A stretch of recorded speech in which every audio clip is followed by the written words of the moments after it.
Hello everyone and welcome back. So basically some tips and advice for large areas, and also this is a large area in a very hot day, and also run through some tips and advice on that as well. So yeah, just jump right in here with basically this is a large garage I'm doing, and what I done was split the ceiling in half with an expansion joint to help basically control if there is any joints or any cracks at any of the plasterboard joints, that it will follow straight along the expansion joint, which could be cleaned out and filled with a flexible caulk so that it could be painted seamless. It actually does look seamless as is, but basically, so split this big ceiling in half. You can actually see how big it is with the scaffold, and obviously it's high up off the ground, so also why the scaffold was needed. Quick look around. So basically all the walls are floated here as well, ready for skin, and they were, believe it or not, they were just floated a day previous, and you can see how much they've dried out just from the water that I'm splashing along the edges there to sort of help control suction at the edges as well. So basically what I did was I just obviously split the ceiling up in half, and I did early in the morning. I did one half that was open to the big door there, that there's no door actually fitted yet. So I done that because I didn't want the hot air and just the heat and the air coming in drying the ceiling further. So I figured the earlier the better with that one, as the temperature wouldn't be just as hot. I actually am getting sweltered on this side as it's like an oven, so there's no air coming in, so it's actually quite warm. Like I said, this was some time ago when it was very, very warm. Actually, the weather's picked up today as well, quite nicely. But so basically, I'm using red bags, the Carlite red bags, and they tend to take a little longer to set other than the blue ones. So doing a large area, I think that's important. Obviously, the other advice I would give is just constantly make sure you're cleaning your water and you're using a clean drill and clean buckets. If you're using a board, you wet the board down well. Have everything prepared for yourself. The likes of all your scrims, make sure they're all on first. Double check everything. Check if there's any screws popping out. As for a bigger area, you're not going to want to be doing anything other than just getting it troweled up and finished. I tend to find personally that once the hawk is out of the hand, I gather up a lot more speed as I'm just dipping in the water and troweling up. So preparation is the big key to plastering. I'm always saying it in every video. If you go back, you'll hear it. Very repetitive. Plastering is quite a repetitive job. You are doing the same thing over and over again, but you have to prepare if you want the rest of the job to come in well. So I tend to find the more preparation you do, the easier the job will be later on. And the other thing is, you can see that I'm definitely not afraid to use the water here. Getting plenty of water on it. The other bit of advice I would give you guys, if you're doing anything bigger than you normally do, is you might have to trowel. If it's a larger area than you're used to, you might have to start your troweling maybe that little bit earlier. You won't be able to maybe sit and have a phone call or just relax. You might have to get onto it a little earlier than you're used to. And if the ceiling is soft, it will be a wee bit more difficult for you, as if you're still learning the trade, it's probably easier for you when it's tightening up. But believe me, you do want, if it's a bigger area, you do want to get on it that wee bit earlier, because by the time you get from one side to the other side, and it will all be picking up as well, so you have to sort of get your timings right on that sort of aspect of things. So constantly clean your water, make sure you've got clean water for mixing, clean buckets for mixing, clean drill, everything as clean as possible. If you're using a spot board, soak that down a couple of times, make sure it's not going to dry up on you. If possible, use plaster that takes longer to set.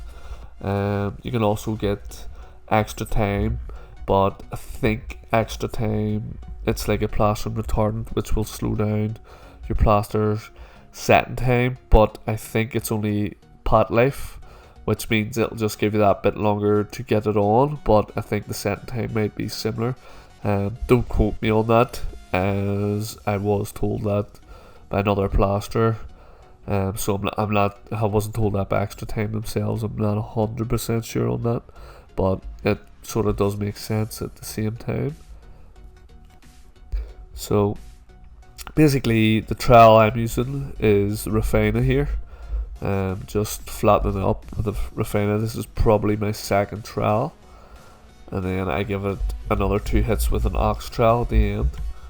And I'll give you a wee clip of it sort of the following day when the ceiling's drying out and when the walls are on as well. You can sort of see how bright it is outside the room. It's quite a nice big storeroom, this.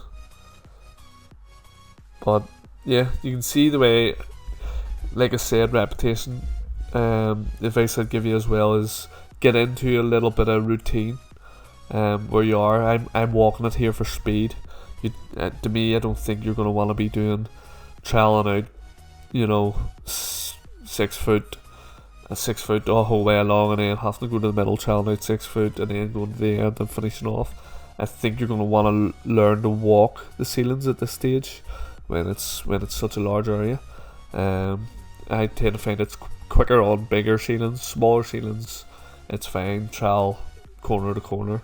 But also another thing you might want is a bucket of water at each end. I think I'm doing a wee bit of walking here from the water, but a bucket of water on each end would do no harm. It might speed you up getting your water. As like I said, don't be afraid, get a good bit of water on a big area. And like I said, get into that routine where you're just going trowel after trowel after trowel. You maybe just really, by the time I get to the end here, I'll probably just clean up the trowel, get the ox trowel, and start again.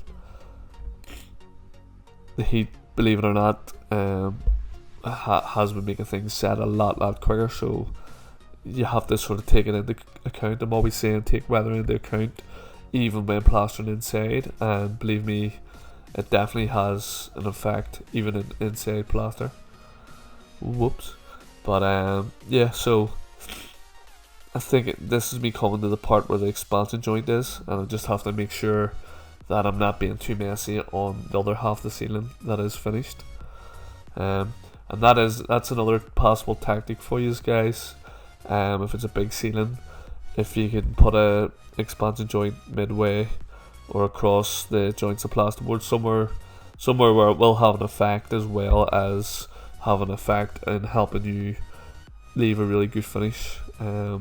Obviously this whole ceiling could have been done in one go, but there's no point putting yourself under pressure if you can break it up and do it smaller and still have it looking right. So yeah, and all the walls were floated. Obviously, because the walls are so high, I had to do them half and half as well to float the top half. Basically I coated the whole thing, but it's the way you straighten it. Coat the top, straighten it, drop down, coat the bottom, straighten off the top. If there's windows and stuff, you'll have to work off your margins, off your beads. The door wasn't too bad because the brick sets at the corners, and I could work off the steel beam it set out, and it was all nice and straight, so I could actually work off it. And the top of that steel beam is going to be fine. There's a roller door going in, so it will cover it all up. But I know I was saying getting into routine, but you also have to make sure there's no holes and stuff as well, especially second trial stages with this heat. because your next trowel won't be so kind. The next trowel will definitely, you know, every trowel is important. I always stress that in all the videos as well, is to get from the word go, from your first coat to your second coat to your first trowel. Try and finish it so that your next trowel is all that bit easier. If you get that mindset right, guys, it'll bring you a long way. Believe me, it'll get it right in your mind. Even if you're feeling tired and sluggish, if you have it in your mind that you're gonna have it ready, you're gonna prepare, you're gonna give it an extra look for 5-10 minutes, just make sure, is my buckets of water all filled up ready, is all the bags up on the scaffold, wherever it is everything ready, is my drill plugged in, is it working, just everything clean, everything ready, tools ready, so you're not running about and thinking, you know, putting yourself under pressure. Get it right in the mind. So basically, another wee quick look at the tools. The refina trowel has put on everything, and first and second troweled up. The ox trowel give me a third trowel and a wee finishing trowel, and the tyzack and ragni were the trowels for every little bit of salt and cement on the whole job. So just wanted to show them. Obviously the ragni it's known as a salt and cement trowel. So here's the look at the ceiling. This is the next day, and look how much it's dried out. This shows you that the heat and the air coming in that door drying out. So I don't like my plaster drying out too quick, but obviously there's not much I can do about it. Still this back wall to do, and you can see I wet down the corner there. You can see the difference in the wall and the ceiling and stuff. You know, the wall's only been plastered. It just shows you how quick the ceiling has dried out compared to the walls. So basically just two opposite walls left to do. You can see I had the board up on the scaffold. I was doing all the mixing up on the scaffold. Everything was done up on the scaffold to make things handy. So I was never really trying to put a big shine in it, but the third trowel with the ox did bring it up. If I had the Refina Superflex 3, it possibly would have been used plastering this job, but yeah. So let me know what I missed out, guys, and if it's any help to you, let me know in the comments, and be sure to share, like, and subscribe if you're not already. And yeah, subscribe if you're not already, and I'll see you on the next video. Brothers, what we doing live echoes in eternity.